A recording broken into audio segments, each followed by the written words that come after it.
Richter 10 by Arthur C. Clarke and Mike McQuay. Copyright 1996 by Arthur C. Clarke and the estate of Mike McQuay. Read by David Elias. This book contains 373 pages on 10 sides. Library of Congress annotation.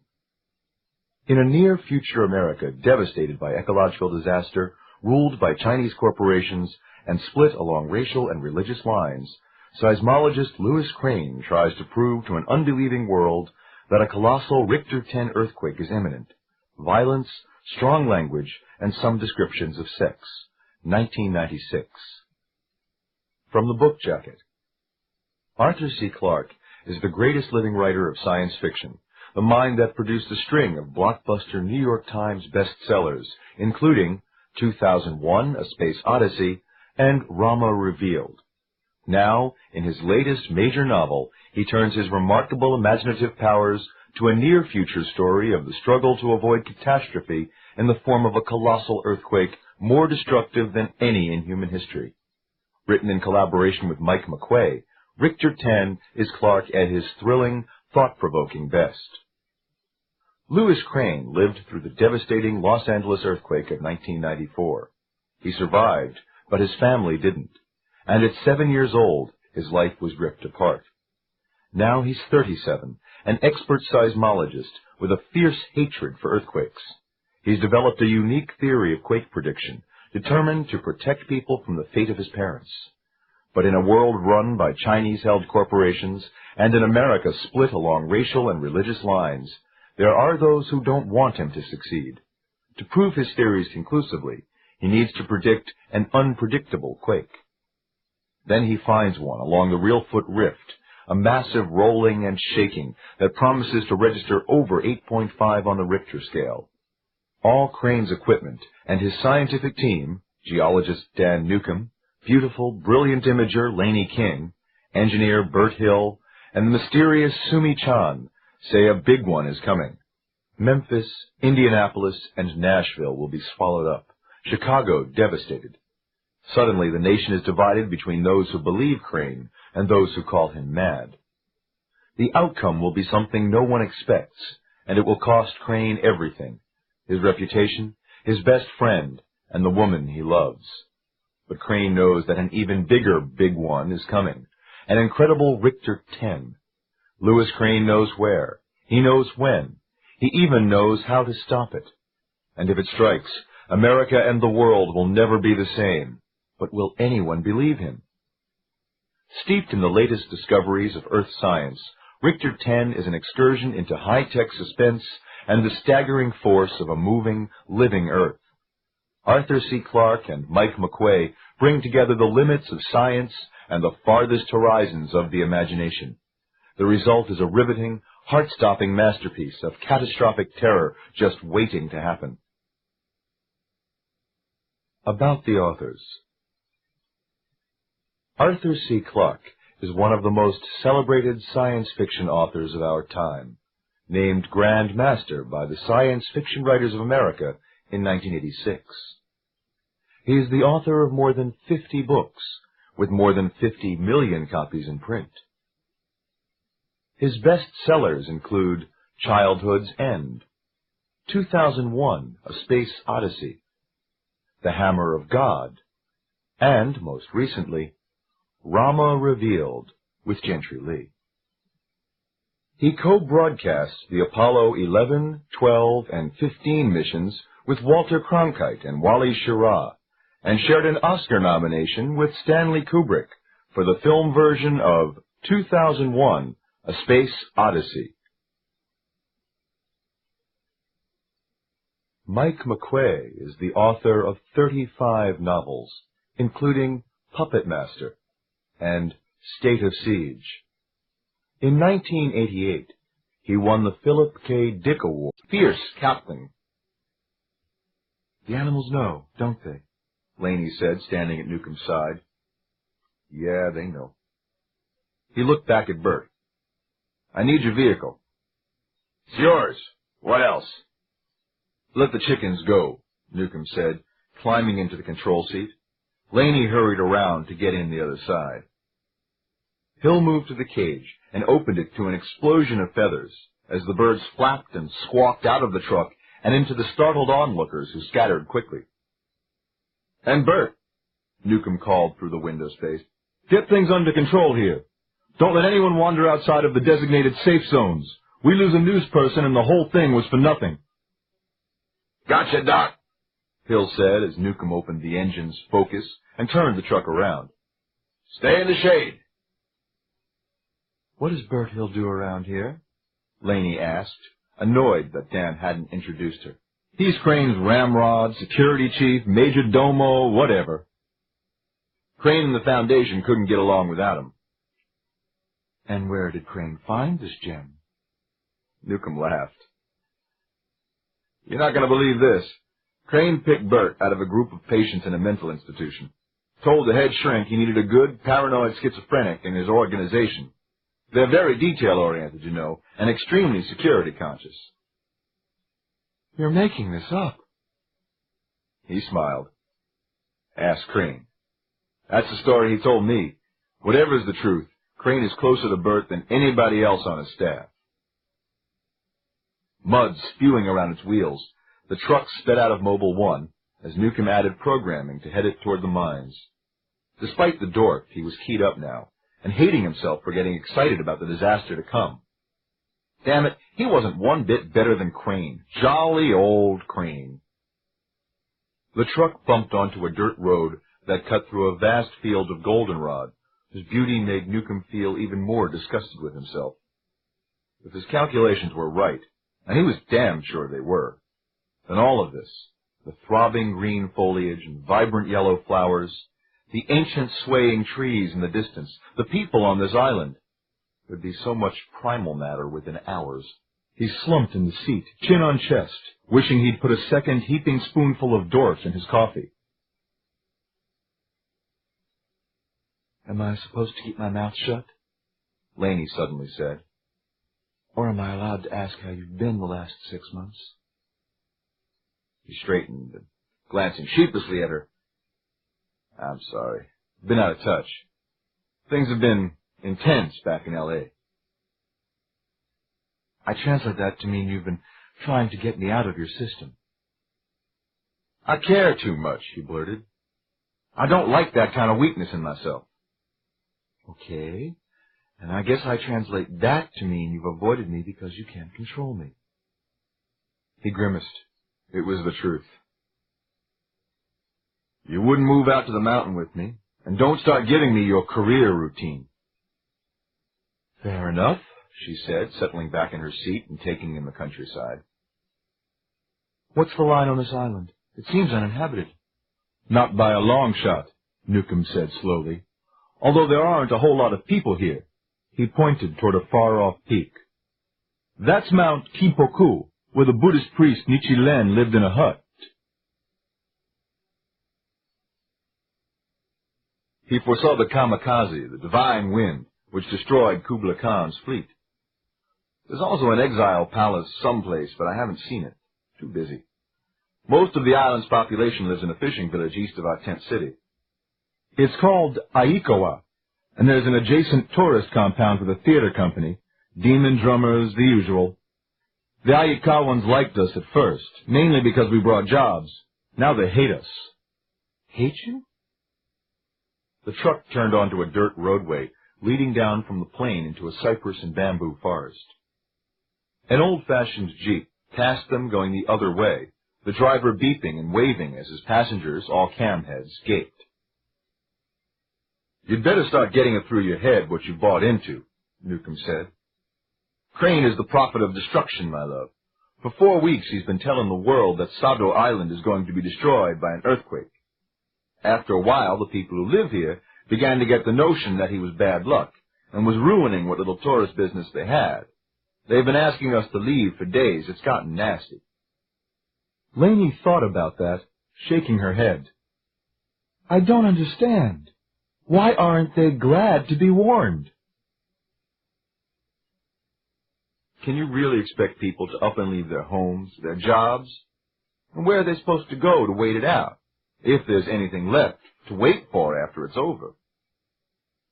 he directed the truck into a large clearing filled with helos and surface vehicles. The damned government isn't convinced this disaster is going to happen, so it won't relocate them. These simple people can't do much except hate the messenger, since quake prediction isn't an exact science. But Crane's trying to make it exact. Newcomb touched the control pad again, and the vehicle pulled up beside a Japanese news helo and shut down its focus. Above, choppers were crowding the sky, angling for better positions. Crane's a maniac, a money-hungry, power... Damn! Laney shouted. What's gotten into you? You can't open your mouth without attacking Crane.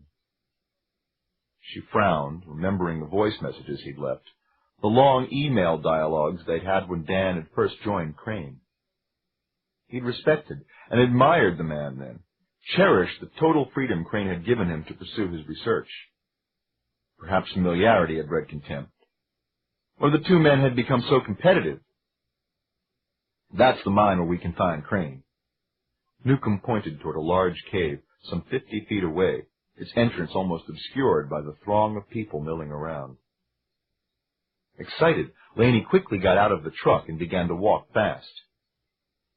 I can't wait to see the tale this day tells, she said over her shoulder to Newcomb, who was staring darkly as he trotted after her. She stopped and faced him squarely. I need to ask you one more question. Why, really, do you hate Crane so much? At any other time or place, Newcomb thought, he probably wouldn't be inclined to give Laney an honest answer. But today, considering what he knew was to come, he couldn't be anything less than honest with her. When I've looked in the mirror lately, he said, Crane's face has been staring back. Louis Crane was alone. He stood with his hands behind his back, studying the stone relief carvings on the walls of the played-out gold mine. The carvings, created a century back by convicts who'd been sentenced to work here, depicted the hardships of a life of punishment in the Aikowa mines. Men toiling, struggling, suffering with no choice but to continue or die. Not so different from his own life, he thought, except that his punishment was self-imposed. Sorry to interrupt. The low, strong voice of Sumi-chan came through Crane's aural. But you really do have to drag yourself away from contemplation of things past. Oh, do I now? Crane responded. You've got the motley horde organized, have you? Absolutely not, but I do have them rounded up, and more than ready to hear from you. Hear from me? Or make a meal of me? Crane, this is serious. It will happen today, won't it? Sumi asked, anxiously.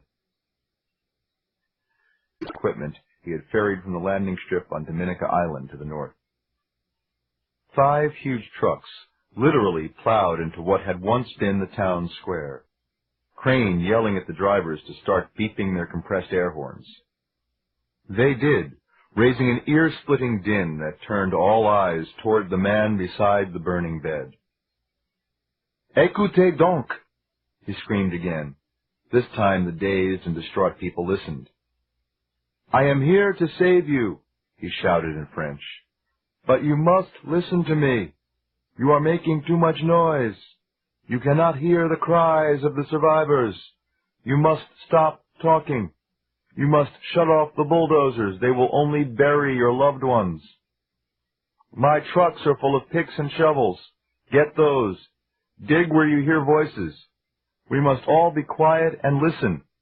If you hear a voice, verify it with someone else.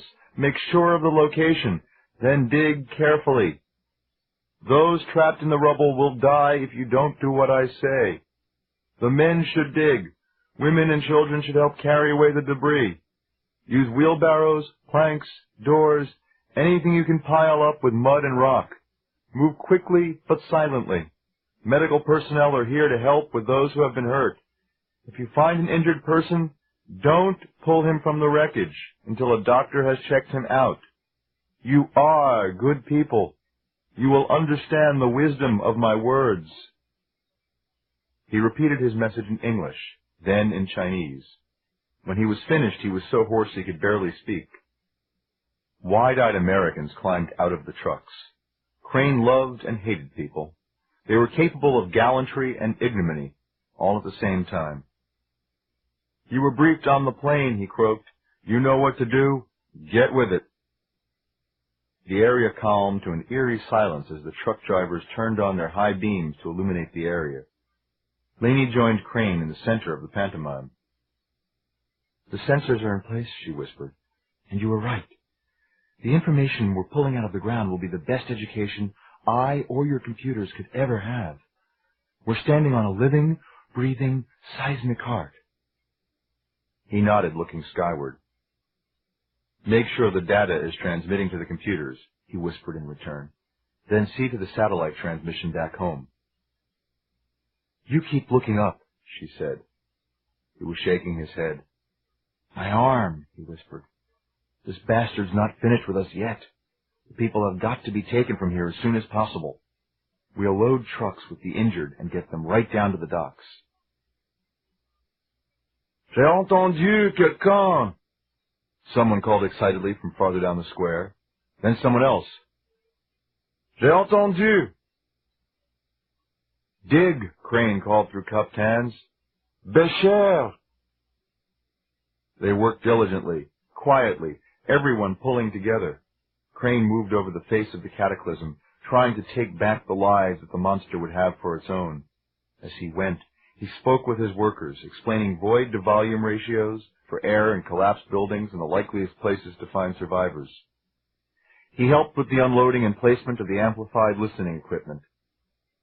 Thermal imaging cameras and fiber-optical visual probes stuck directly into wreckage that helped find more people, the living and the dead. Surveillance technology sometimes came in handy. He felt neither good nor bad about what he was doing, only urgent. His obsession brought him here. His anger held him fast. Soon people, remarkably many of them alive, were being brought out of the rubble. Her computer work online, Laney joined the others to help with the triage of patients, field dressing wounds, and getting them into the trucks. Weary hours passed. She looked up once and saw Crane through the confusion, giving orders like a general. A woman following two stretcher-bearers and their burden broke away and ran to Crane, throwing her arms around him and hugging and kissing him in gratitude. A look of horror swept over his face, and he stiffened, pushing her away as if afraid of the contact.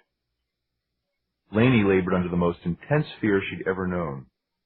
She'd been too naive to be scared at Sado. Here, she knew what they were up against. She felt on knife edge. She wanted to trust Crane's good sense to see them through, but she had begun to learn that the man had no sense at all, only cunning. His continual looking toward the sky didn't help her feel any better. Then she saw it, and her whole body tensed in shock. Lightning, pale pinkish lightning, was jumping from the monolith of the mountainside to the clouds and back again.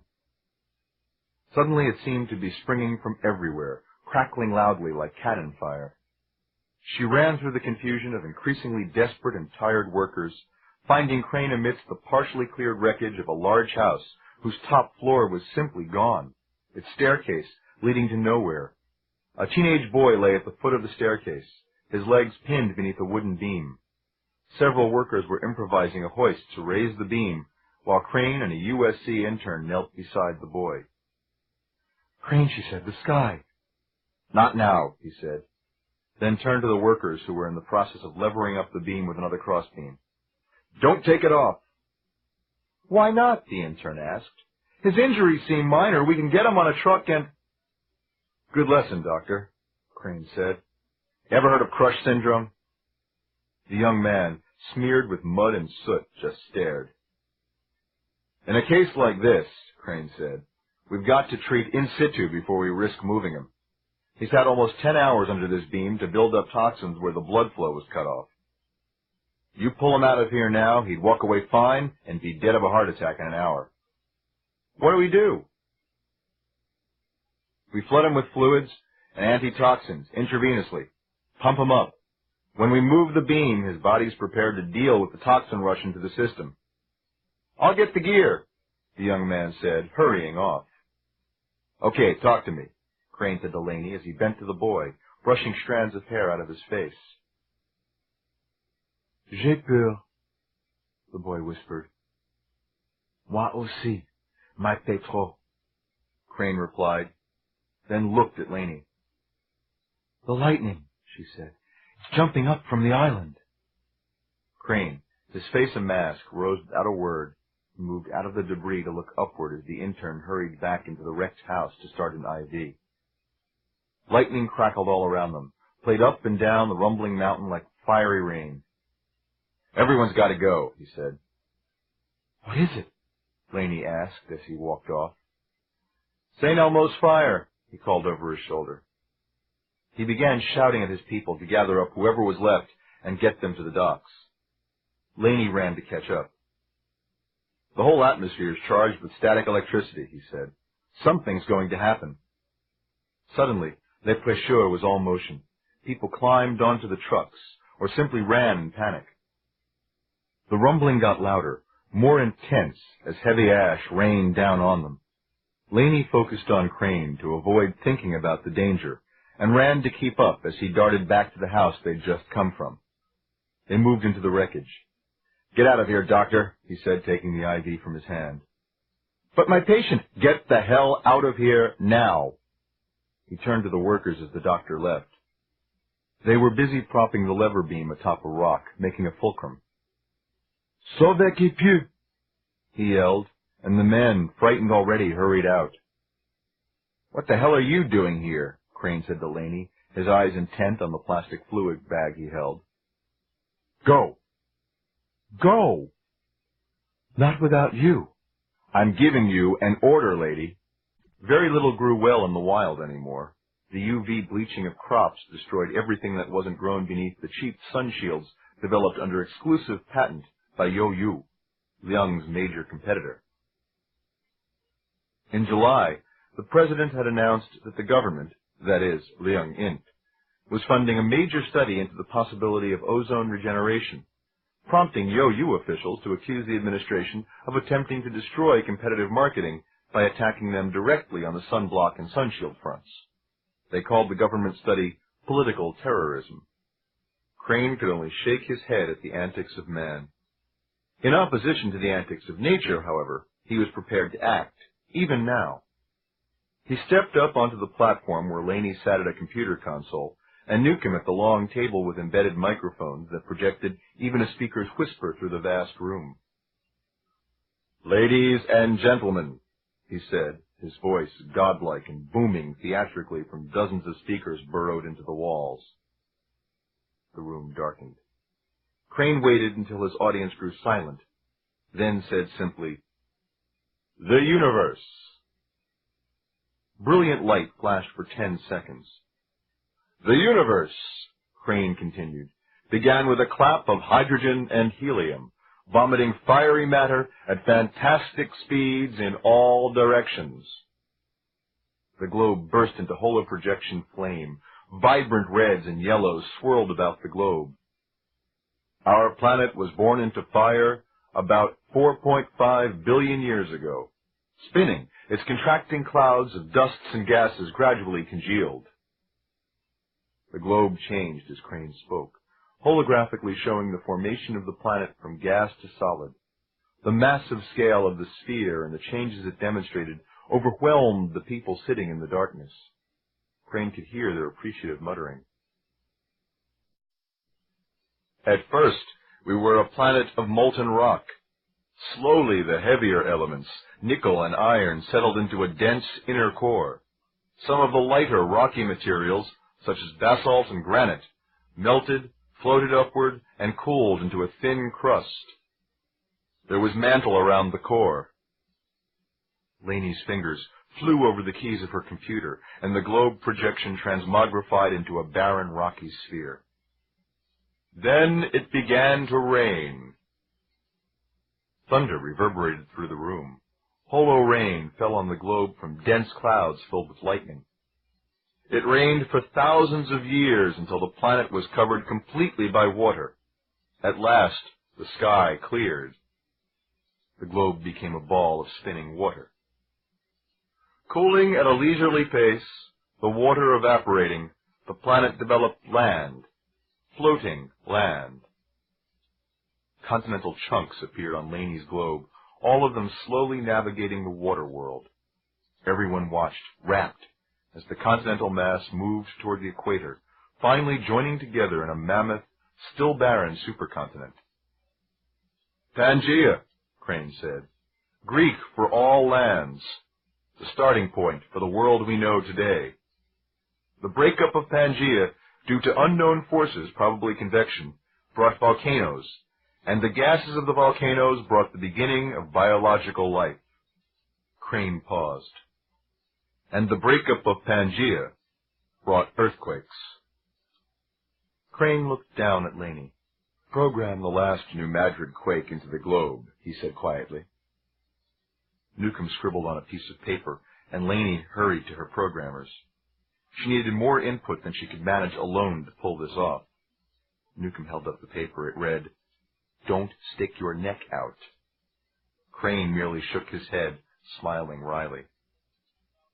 When Laney signaled that she and her crew were ready, Crane said, "I call your attention to the United States and the Mississippi River."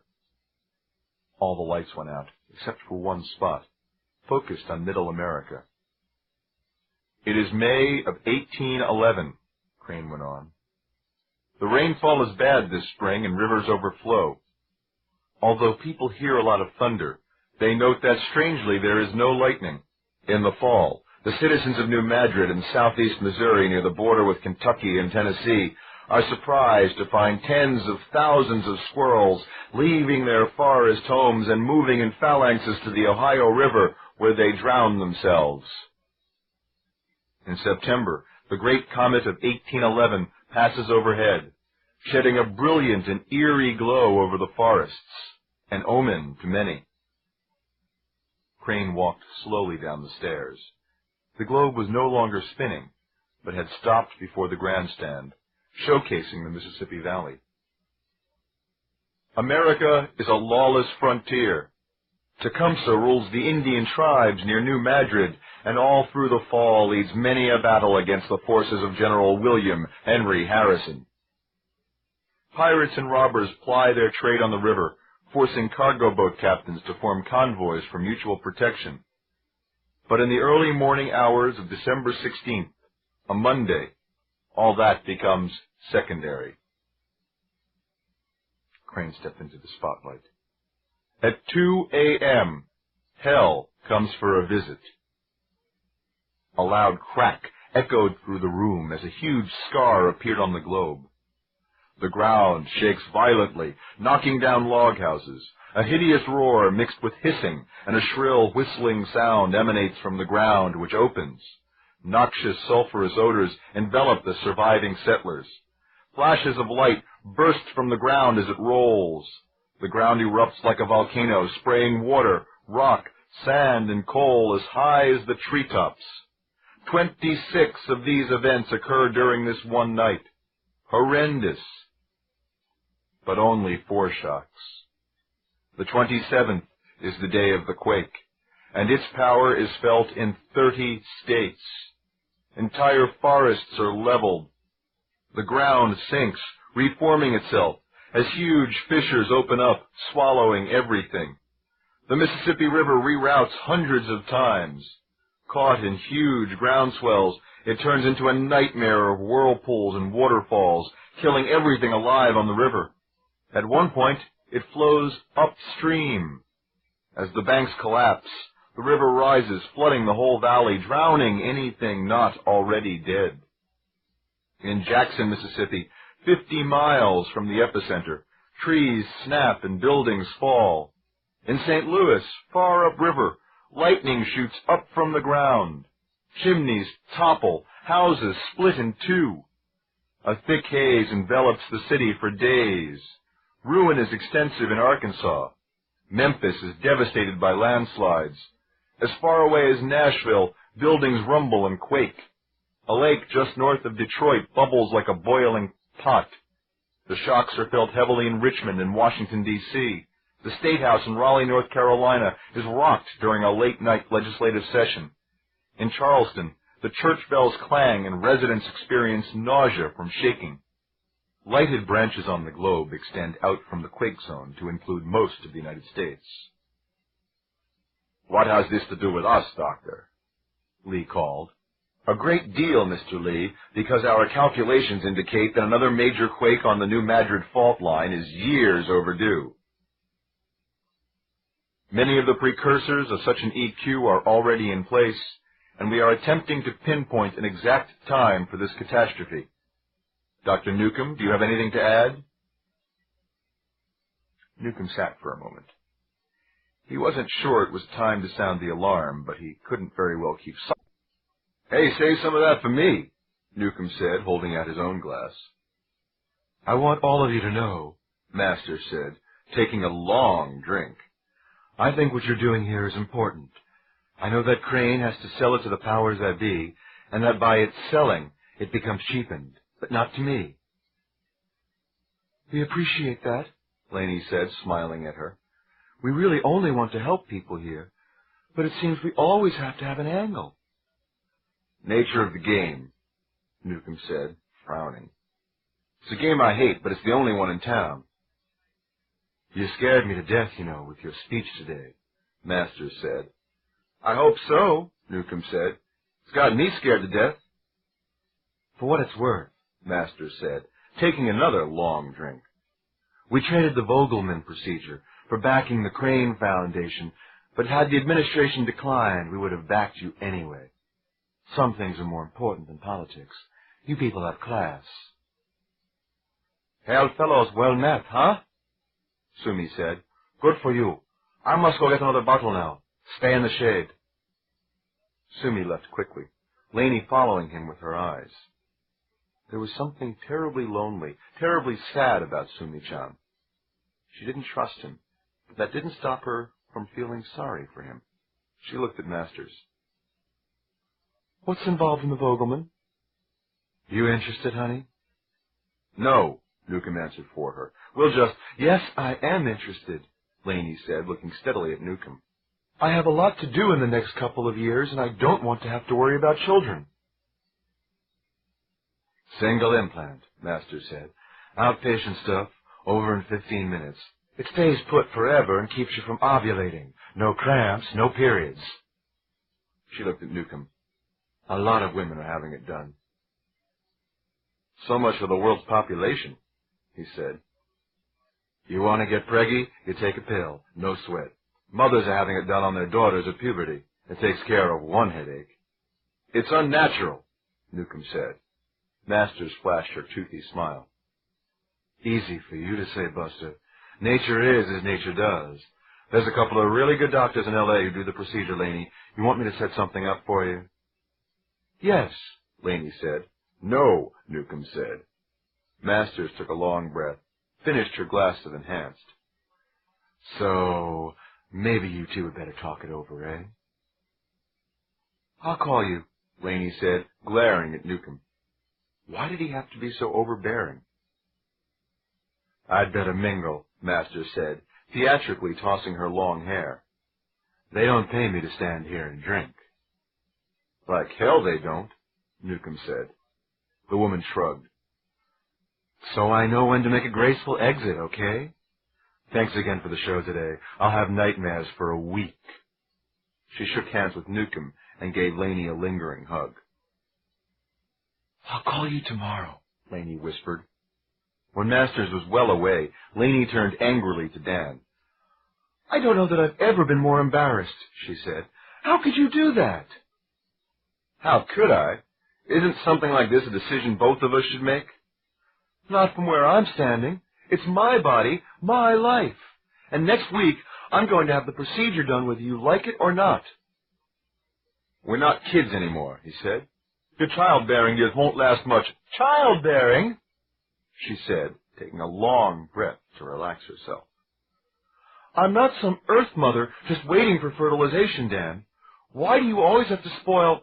It's a great Day, Crane interrupted. We set them on their asses, didn't we? We promised them something we can't deliver, Newcomb said harshly. What's so great about that? At the very least, you should have waited until we took stress readings on site before announcing the quake to the world. Crane looked at Laney. What's his problem? Babies, she said. Babies, Crane repeated, then shivered. What a horrid thought. Never mind. We'll have all the loose cannons out of here in a tick. I want to invite both of you up to my house for dinner. A little celebration. Laney brightened. That sounds... I can't, Newcomb said. What, you got another invitation? Crane asked. Laney watched Dan avert his eyes. I've got to go down the mountain, he said.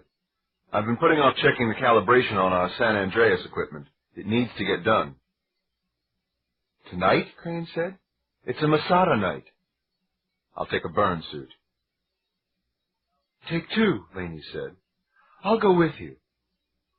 He shook his head. You stay here. Enjoy dinner. I'll be back first thing in the morning. I really don't mind. I want to do this by myself, Newcomb said. Laney surprised at how mad he was. Nothing personal. I need some time to think. Think about what? Laney asked, suspecting that his behavior had nothing to do with her having the Vogelman procedure, that it was something else he was hiding from her. Doc Dan! Bert Hill called as he trotted toward them. It's getting dark. I got the hello out for you if you still want it.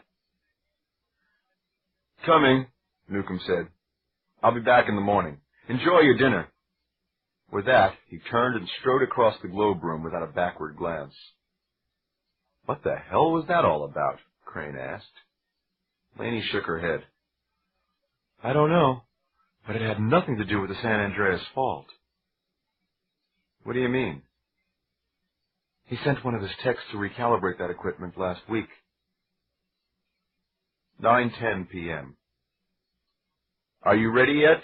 Crane called from the cherry picker as he sped around the globe on the thing 30 feet in the air. Come down from there, Laney shouted. You're going to kill yourself. The crazy man was hanging out of the gondola and waving a bottle of rum at them. I'm too ornery to die, he yelled through cupped hands. Get your people's asses in gear and let's crank this thing up. We're working on it. Sumi was at Laney's side. Crane seems exuberant tonight.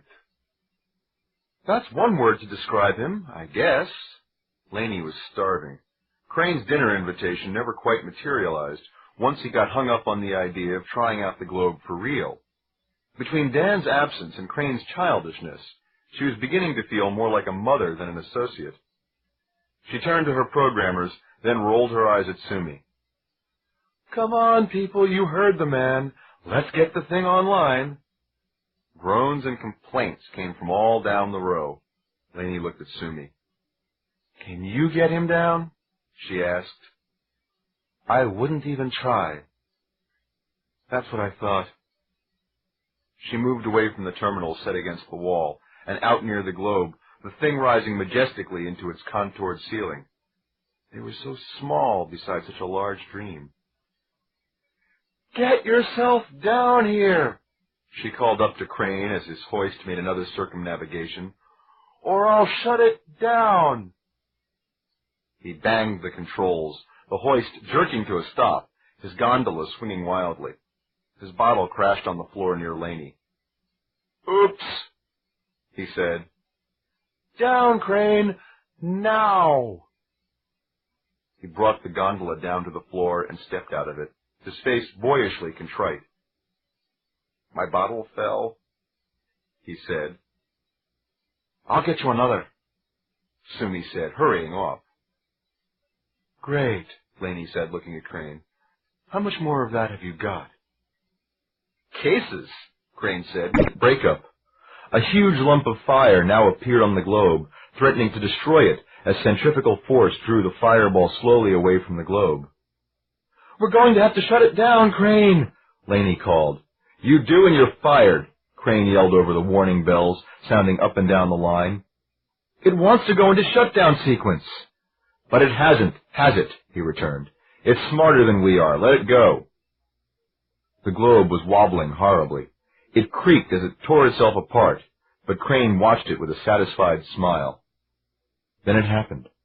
The globe, now a lopsided dumbbell shape, was no longer able to sustain the hold on itself, and the bulge broke free, spinning off, only to get captured in the larger mass's gravitational pull. What was left began to spin normally again, all the warning bells and flashers shutting off up and down the line. They were looking at a planet and its moon, a real chunk of the globe dancing in synchronous orbit, and the globe was just as happy as it could be. Newcomb sat staring, his mouth hanging open. "Is that the moon?" Laney asked. "Well," Crane shrugged, "now we know where that came from. Bully, let's keep watching." "It seems to be orbiting so closely," Laney said. "I think we'll find," Crane answered, "that as the Earth's rotation slows, the moon will move farther away. Right now, imagine not only the effects the moon will have on sea tides at this distance, but land tides as well." "I can't believe it's still working," Laney said as the planet cooled and holorains began, the moon now a bit farther away. "This is weird," Newcomb said. "This isn't some kind of trick, is it, Crane?" "This is history, my fine fellow," Crane said. "Earth history as no one's ever seen it before. If this thing keeps working, we may all be obsolete." And work it did, half holo, half real. Land emerged from the evaporating waters, the closeness of the moon causing major havoc on land and sea, quakes, tsunamis, and tidal waves rattling the globe in ways none of them could have anticipated. If there had been a Pangea as such, they never saw it. For an hour that was hundreds of millions of years, the continental masses seemed to form and reform in a continual dance with the moon, which moved ever so slowly away. The globe stopped many times during these early periods, adding holo comets, asteroids, and meteorites to the mix in order to conform to known life later on, but it didn't shut down. It continued. The farther it went, the more excited the programmers became, until they were shouting and cheering every time the machine hit a glitch and reset itself to continue onward. The moon finally distanced itself enough to lose its major impact on sea and land. Here they saw the beginnings of a stable world, more stable at least than the frenzy of its earlier years. The seas calmed. The continents emerged in roughly the same form as today. For Crane, time did not exist during this exercise. First till last passed in an instant for him. He thought of all the men of science from its beginnings who had measured, timed, and speculated about the nature of their Earth. Without their observations, the globe would not have been possible. For thousands of years, scientists had meticulously recorded their findings with no notion of where those findings would lead. This was one of the places. There would be others. 5 hours later, he emerged from his thoughts to the sounds of cheering. The globe stood proudly on line, up to date, turning slowly, dead even with them. Everyone was still there, including Newcomb, and they had been joined by the rest of the staff. It was a spectacle none of them could pull away from. The addition of new information would continue, but this was the core unit from which ever more knowledge would spring. "Do you realize what we've just done?" Crane called to the applauding group. "However much information we've put into this system is merely a grain of sand on the seashore in comparison to what the globe has invented on its own to make our data compatible. Every hairline fissure, every graben, every underground stream or unconfirmed nuclear explosion that has occurred on planet Earth is now ours to know. Information is power, ladies and gentlemen, and we have the power." Another cheer. He turned to Newcomb. "Still think I'm crazy?" "Crazy for trying," the man said. "Brilliant for succeeding." Laney moved to the two men. "I'm still in shock." She put her arm around him as Newcomb stiffened. "You did it," Crane said, hugging her close, then moving away when it felt too good. We're going to call your globe the King Projection. You're naming it after me? You're its mama, Crane replied, then raised his voice for all of them to hear. We've done the impossible, he said. Now let's try the unthinkable. Dr. King, would you be kind enough to program ahead on the real foot and see what it gives us? Take us forward to a quake. A big quake. Laney hurried to the keyboard. As if it were a monstrous crystal ball, they were using the globe to try and look into the future. It was heady and scary. This was different from the prediction they'd made on the stress readings. This was the Earth simply winding out the certitude of its own history. To the sound of a loud buzzer, the globe stopped turning, the spotlight zeroing on the Mississippi Valley, the familiar red lines of a valley quake, jagged as a gash. Time, Crane said, his mouth dry. Laney punched up the blood-red numbers again. This time they read, 27 February, 2025, 5:37 p.m., plus or minus. 23 minutes sooner than their earlier calculations.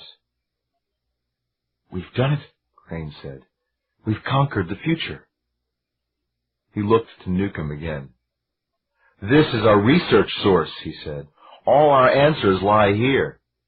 Newcomb looked hard at him. All we need now is the guts to use it. Do we really want the responsibility of knowing the future? It's moot, Laney said from the console. Want it or not, it's here. Newcomb stood and walked to Crane. Now that you've got it, he whispered, what are you really going to do with this goddamn thing? Anything I want, Doctor. The Masada brought rain that night, which meant radioactivity flushing down the streets and into the water supplies. Some sickness and death would result, the greatest toll taken on outdoor life.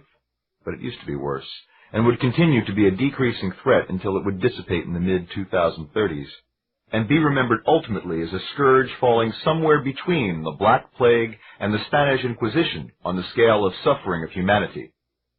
This particular night, it was a godsend for Crane. He had celebrated the globe with his people, then drifted to his office when the alarms had driven everyone to shelter. Now, as the rains fell outside, he would have the globe to himself for a while. He sat at Laney's console, explaining exactly what it was he wanted to accomplish. As he finished inputting, Bert Hill came over his aural. Where the hell are you, Crane? I'm staying in my office tonight, Crane replied on the P-fiber. Don't worry about me. You're only wanting to play with that globe. Can you blame me? Not at all.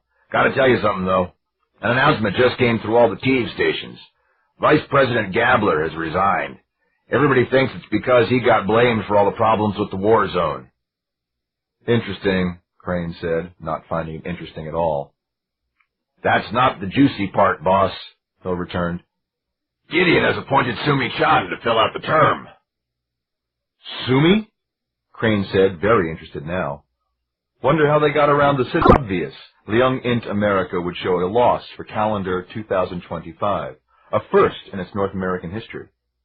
Upon seeing the financial projections, and being a man of honor, Mr. Lee had doused himself in sterno, stepped within his beloved diorama, and set himself ablaze. Most considerate of Mr. Lee, Mutso thought. His death made it possible to carry on without having to change much of anything. Had Mr. Lee gone into exile or been imprisoned, company rules would have compelled a change of every code. Mr. Mu then survived a corporate inquisition by bringing forth all the records he had sent to the Home Office in Beijing concerning what he had termed Mr. Lee's increasingly foolish behavior. He also accused the dead man of egotism and intractability in his business dealings, and vowed to be a more level-headed, compromising manager who would put Liang America back in the black within a year. That last part was, of course, a lie, and everyone knew it, but optimism is fundamental in business theory. Mr. Mu immediately acquired his own harpy, a young and ambitious corporate man named Tang. The new harpy was pushing hard for Liang to compete with Yo-Yu in the mind chip business, an area in which he had great interest, as he himself was a double-ported chippy. Truth of the matter was, the Liang Int Empire was slowly collapsing under its own weight, and the real foot quake, along with its associated 800 aftershocks, simply had accelerated the process. In 2011, Liang had bought up all of America's debts, all its chits. Basically, it owned the country, with most of the taxes collected going to interest payments on the huge debt owed to Liang, although a small amount of tax dollars had to be applied to various programs for the people. Liang Int not only owned and exploited America, but also didn't want to maintain its investment. Since the company was the de facto government, however, it was left holding the bag when Reelfoot hit. Reelfoot had been big enough to fell a giant. The main shock was an 8.5 on the scale, about as high as the scale measured. Memphis never got out from under the Mississippi, though the river continued to change course for 3 months after the quake. It was simply the memory of a city now, a place for divers to search for lost treasure. Little Rock and Paducah were rendered all but uninhabitable. Nashville was severely damaged, as were Louisville and Evansville and Carbondale. In St. Louis, the river swamped the city under a huge wave, knocking the arch onto the city itself and leveling buildings. In Kansas City, the Quay River left its banks and drowned more people than were directly affected by the quake. Lake Michigan also overflowed, and floodwaters along with aftershocks in Chicago toppled the twin Black Liang office towers on Dearborn. Knoxville, Lexington, Frankfort, Indianapolis, Fort Wayne, both Springfields, Missouri and Illinois, Jefferson City, all towns suffered Mercalli 7 or 8 damage. 4 dams in the TVA system collapsed, flooding Tennessee and cutting off hydroelectric power to a region of the continent that still used it. Levees in Mississippi and Louisiana crumbled. The death toll reached nearly 3 million. A staggering 10 million were left homeless. Damage ran into the hundreds of billions of dollars. Liang was a streamlined operation that matched production to natural resources. Hundreds of chemical plants, paper mills, auto factories, food processors and distributors, focus factories, and shield manufacturers went down with the quake, to say nothing of the retail outlets Liang owned to sell their products. People turned to their government for financial help, and Liang Int was put in the unenviable position of demanding restitution from itself. They couldn't afford it. Neither could their insurance carriers. Corporate decided simply to try and get the flow of goods and services moving back through the area and rebuild slowly. To that end, the company declared the quake region a total loss and walked away from it, leaving the Midwestern United States a poverty and disease-ridden dead zone of collapsed buildings and broken dreams. Revenue loss was staggering, public relations destroyed. President Gideon had become the most hated man in America. He refused to step down because he needed the paycheck, and he was unable to put the blame on Mr. Lee where it rightfully belonged, because that would be admitting that Mr. Lee had told him what to do in the first place. Gideon had become a prisoner in his own White House. Brother Ishmael's Condor dropped to treetop level for close-ups of the motorcade as it pulled up to the Capitol. Its occupants hurried out of their vehicles and into the building. The edited version of Jimmy Earle's Viddy, The Last Best Hope, had been the most watched show in the world in 2025, bringing him awards and fame, and parenthetically, turning Louis Crane into the most beloved and recognizable man in the country. Then there were the zoners who had escaped the cataclysm in Memphis. They'd gone south and taken military control of a small town named Friars Point, Mississippi. Renamed New Cairo, the city had attracted 50,000 refugees. The Mississippi had always run right by the town. Now it was several miles away, but it had left behind the richest silt on the face of the planet. Quickly enough, the initial 50,000 had been joined by 1 million others, disaffected Southern Africans, escapees from the zones, or any Muslim wanting to start on a new life. The original boundaries expanded, taking in more and more land, pushing out the previous landowners until finally Mr. Mu was forced to step in. Mu regarded the spread of Islam as an inevitability. Besides that, he was not about to undertake the expense of a full-scale war to roust them from the land. What he did, in effect, was create another war zone, larger than any other. Immense, in fact. He built a wall 70 feet high that completely surrounded New Cairo, though several miles from its front lines and not a direct threat. People were allowed to travel freely, unarmed, in and out of the walled area. NOI set up immediate contacts with other Islamic states worldwide that supplied them with food and materials while they got on their feet. Soon after, Brother Newcomb went to Yo-Yu and struck a trade deal that gave NOI enough shields to cover the delta crops it would need to raise to allow New Cairo to become self-sufficient. It worked. What also worked was violence, ever-escalating guerrilla and economic warfare with unrelenting confrontations with the FPF and threats or actual boycotts of Liang Int products. In the deepest inner sanctum of NOI leadership, the split was more profound than ever. Martin Aziz and Dan Newcomb versus Muhammad Ismail, neither side able to prove itself conclusively. Stalemate.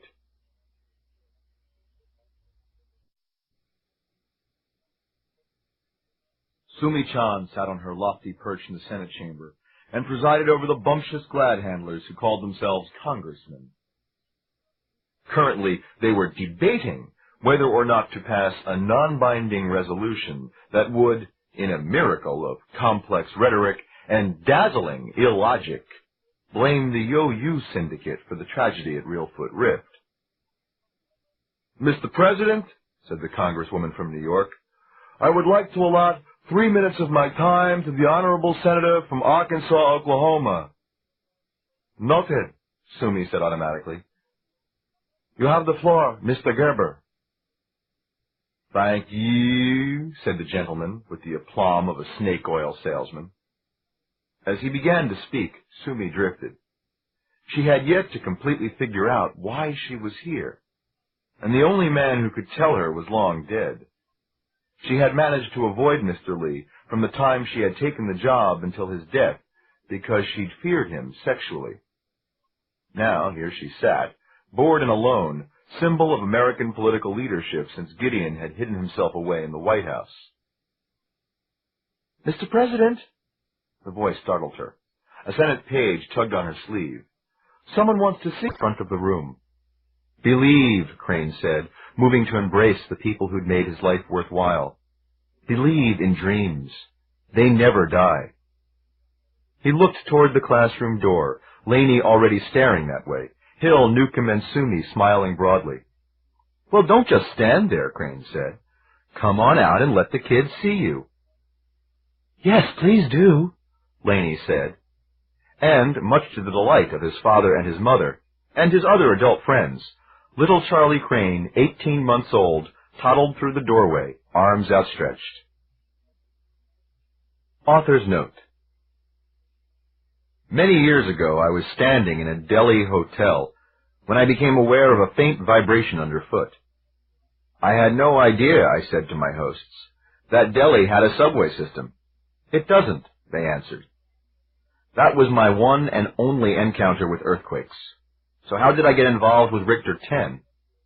Well, the initial inspiration was undoubtedly the January 1994 Northridge earthquake, the aftermath of which I had witnessed on local TV. Between the 1st and the 3rd of February, while this was still fresh in my mind, I wrote an 850-word movie outline, which I immediately faxed to my agent, Russell Galen. I did not have the necessary background to take the matter further, as my knowledge of California was restricted to the MGM back lot and the foyer of the Beverly Wilshire Hotel. So Mike McQuay was commissioned to do all the hard work, and he succeeded magnificently. Another very important input was the program California Earthquakes, created by John Hinckley, the computer genius whose VistaPro virtual reality program made possible the before and after terraforming Mars illustrations in my own The Snows of Olympus. Note, it comes on a single diskette from Progressive Products, P.O. Box 1575, Pablo Robles, California, 93447. End note. This plots over 20,000, that's right, 20,000 earthquakes during the period 1992 to 94. When turned on, it shows a map of California, and one can select by color coding all the earthquakes between the magnitudes of 1 and 6. They can be shown at rates from 1 second equals 1 minute to 1 second equals 1 year. A zoom function also allows examination in detail. When switched on, the display is amazing and terrifying. Little circles of various colors and sizes explode all over California, and after a short time, the outline of the San Andreas Fault becomes clearly visible, as does a second fault line along the eastern border of the state. The central region is completely free from quakes, and one can see at once where any sensible person would wish to purchase real estate. The Northridge event is truly spectacular, particularly if one zooms in for a close-up. When it is displayed at the slowest rate, literally hundreds of aftershocks are visible, continuing for over a week.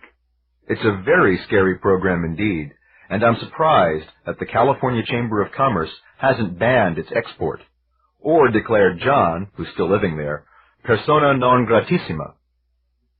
During the year after the Richter 10 contract was signed, I never received any communication from Mike or sent him any further ideas of my own. So when the manuscript arrived, I had no idea what to expect. He had done such an amazing job of fleshing out the bare bones of my synopsis that I read the manuscript with mounting excitement, turning the pages more and more feverishly in my anxiety to know what happened next. Although I have actively collaborated with other authors on a few occasions, notably with Gentry Lee on the Rama series, this is the first time that I have given an idea to another author to develop entirely as he wished. But it may not be the last. I've discovered that this gives me all the fun of creation, but none of the lonely hours slaving away at the keyboard. I hope that you have enjoyed the resulting novel as much as I did. Arthur C. Clarke, 26 April 1995. Postscript. Barely a month after I had written the above note, I received the tragic news that Mike had just died of a heart attack at the age of 46. Apparently, there had been no prior warning. I am indeed glad that I had written to him at once after receiving the manuscript, expressing my admiration for the skill with which he had developed my synopsis, and I was delighted to receive his very friendly and heartfelt reply, doubtless one of the last letters he wrote. Though we never met, I feel sure that with his untimely passing, the science fiction field has lost one of its most able and promising contributors.